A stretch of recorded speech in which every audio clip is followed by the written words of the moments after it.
The MSI GeForce RTX 30 series gaming trio graphics cards are ready to power your next-gen gaming rig.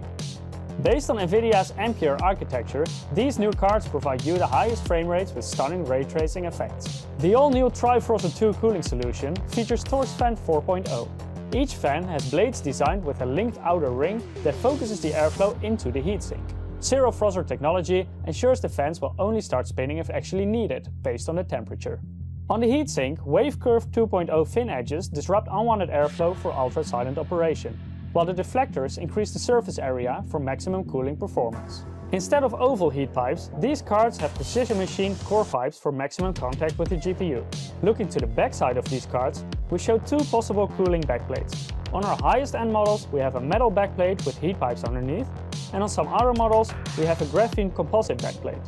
Both of these backplates are well built to cool the backside of the graphics card. The metal anti-bending strap and the bundled support bracket make sure your card is properly reinforced, even during transportation. With the MSI Dragon Center software, you can take full control of your graphics card and its Mystic Light RGB lighting.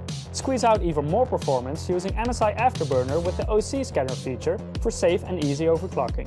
If you want to learn more about the MSI GeForce RTX 30 series gaming trio graphics cards, please visit the product page. NVIDIA is seemingly gearing up to create a super version of its RTX 3090 graphics card, which will be built using the full GA102 GPU.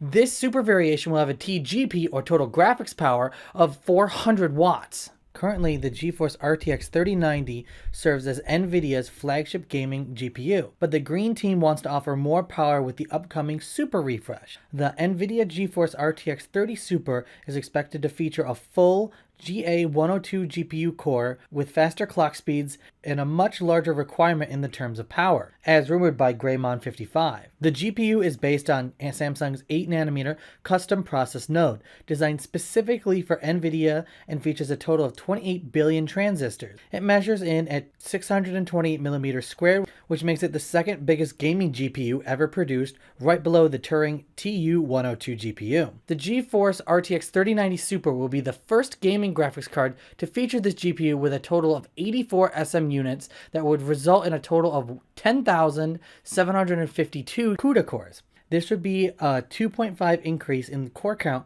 but the rumor also states that the graphics card will feature a TGP of 400 watts. That's 50 more watts than the existing GeForce RTX 3090, which means it could offer faster clock speeds on GPU and VRAM. The GeForce RTX 3090 also has a 24GB GDDR6 memory interface, which should be retained. We could also expect a 5% performance increase, which would be in line with the previous super launches from NVIDIA. It is possible that NVIDIA could cut MSRPs on existing cards and replace them with these newer super refreshes at the same MSRP early next year.